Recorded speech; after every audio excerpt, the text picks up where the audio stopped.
you. Thank you so much. I don't have time to take care of myself. As long as everyone else is okay, I'm okay. I want to do things for myself, but I feel so guilty. Raise your hand if you've ever thought this. Oh my goodness, way too many of you. The problem with that is that it sends a really strong message. And what's the message? The message is clear. It's that I come last. And enough is enough with this I come last situation. Women around the world have been brainwashed and are brainwashing themselves into believing that that's okay. That everyone else comes first and I come last. And that for some reason, that means you're brave and it means that you're strong. What kind of illogical thinking is that? Who told you that it was okay to come last?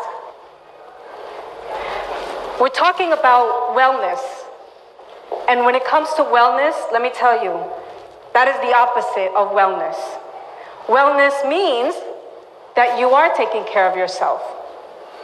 I can't tell you how many of my clients and women that I know who are so strong and brave are working from 8 a.m.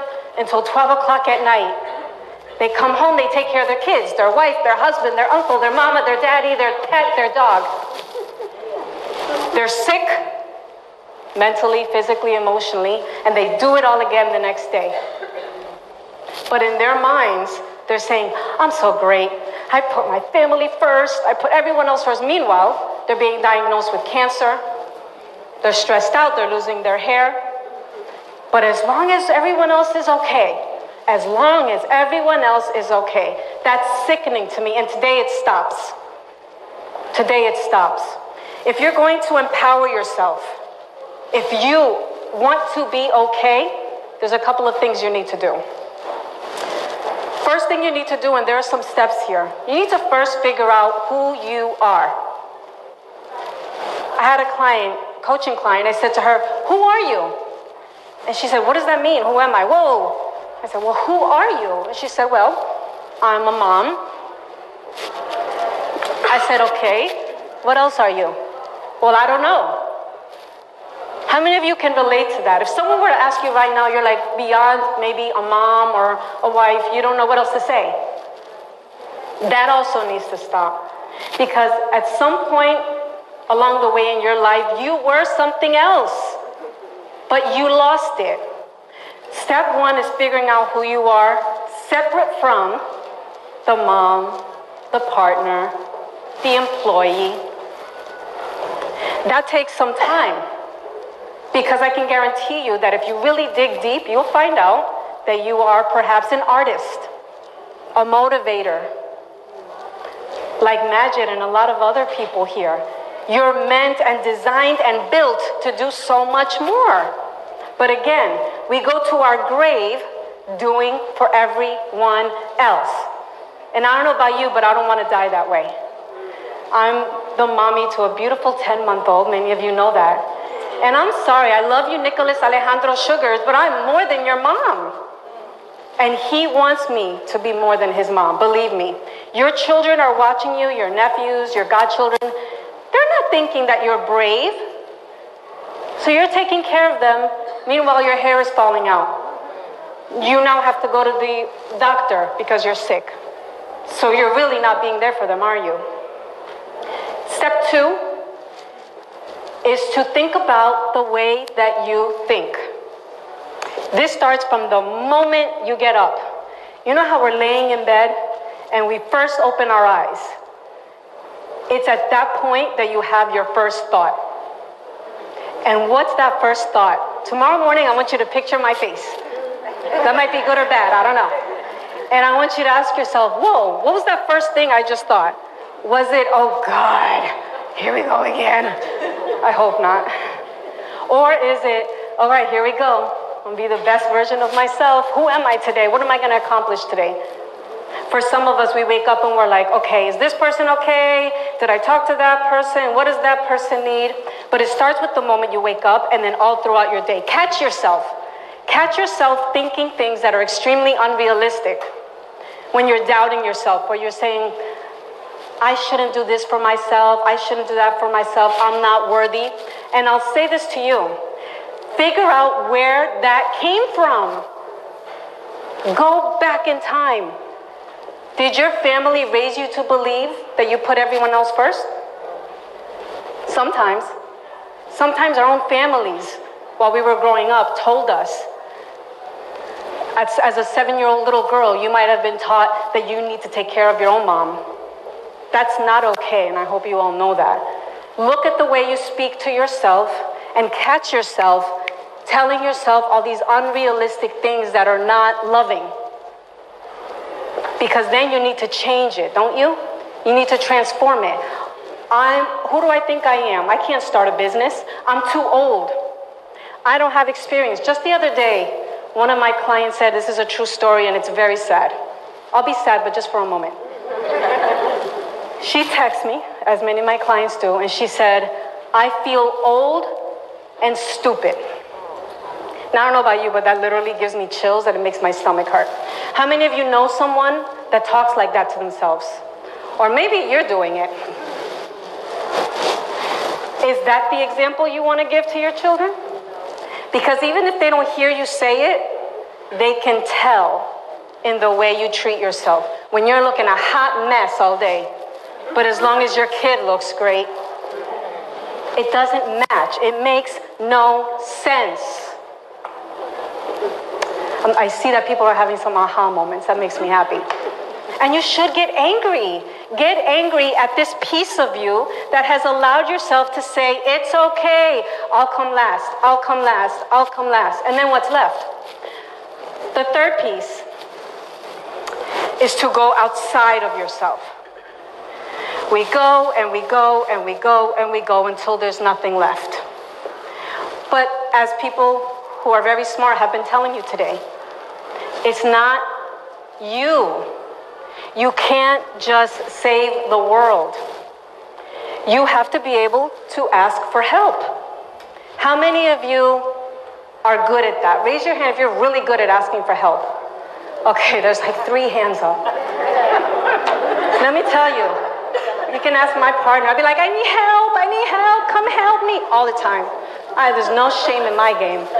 I'll be like a helpless little princess. I need help. That is strength. And let's take a moment and think about what strength means. We have this idea, even in the media, about what a powerful woman means. She's so strong. She's so amazing. And the people that we're describing as strong are sometimes people who are not taking care of themselves. We admire these people. I don't know how she does it. She does this, she does that, she does that. But anywhere in there, is she taking care of herself? Because that's what's strong to me. It's when you look at yourself, even if you have amazing children doing great things, but do you pause for yourself?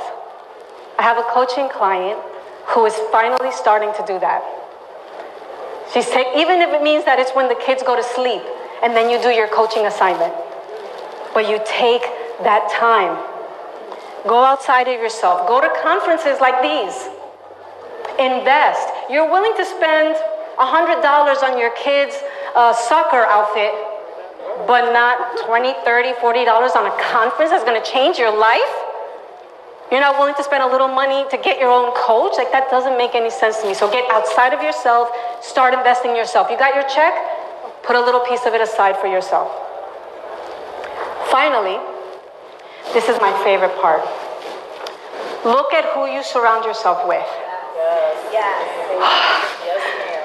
You cannot be well if you're surrounded by nasty, destructive, gossiping, attacking type people. Who can be honest here and say that you have these people around you? I bet you it's a lot more than that. Sometimes it might be your husband, your partner, your kid, your mother, who's telling you, no, what are you doing? You shouldn't spend money on that. What about the baby? You don't have time. I need you to do this. They give you a guilt trip sometimes, right? Ooh, Nothing like that guilt trip. And again, some of my coaching clients, my husband is telling me that this is a waste of time and money. And I'm like, do you have an extra 15 minutes? Because now we need to talk about your husband. And I'm not afraid to go there. You might need to leave him. So, as scary as it is, and then they look at me like I'm crazy. Leave him? But we have 5 kids together. So what? So you're just gonna die in the grave, powerful woman. I mean, do they have that? You have this grave, but you have your fist up. All you see is a person's fist. But she died so brave and so powerful. She worked 14,000 hours a day. I'm sorry, but I'm not admiring that. That's not admirable to me.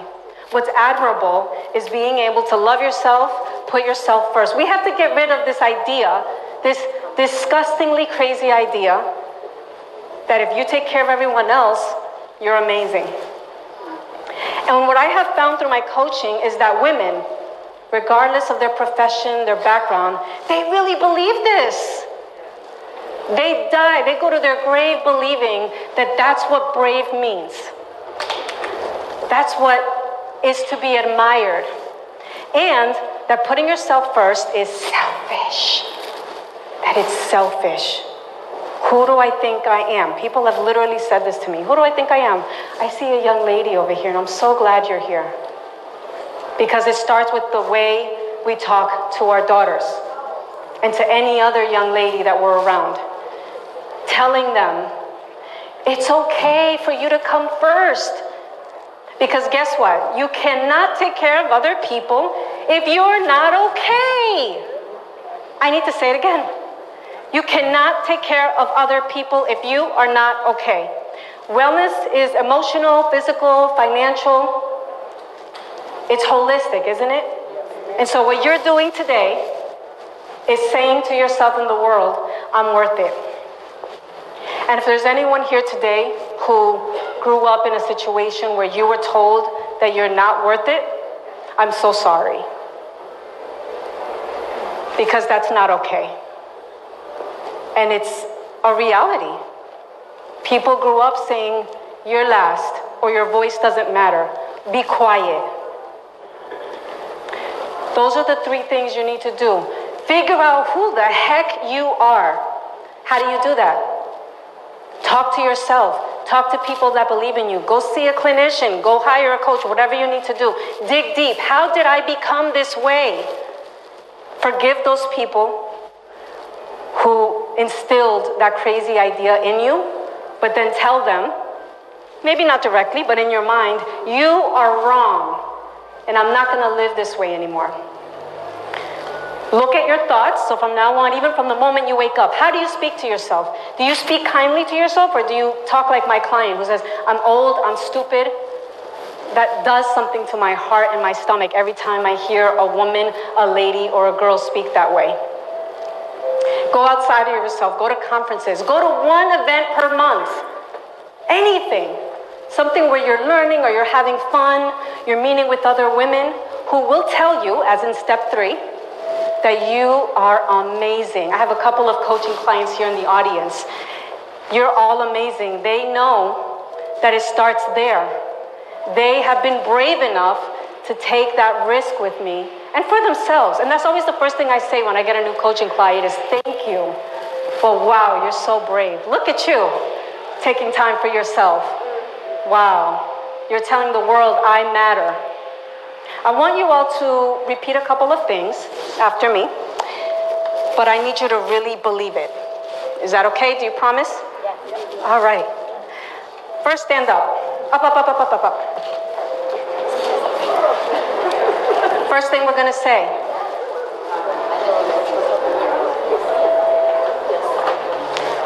It's okay to think about myself.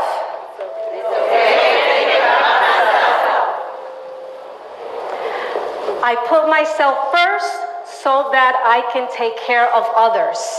I put myself first so I can take care of others. I matter. I'm important. My life is not just about everyone else. Starting today, I love myself first. Now go breathe it, love it, become it. Thank you so very much.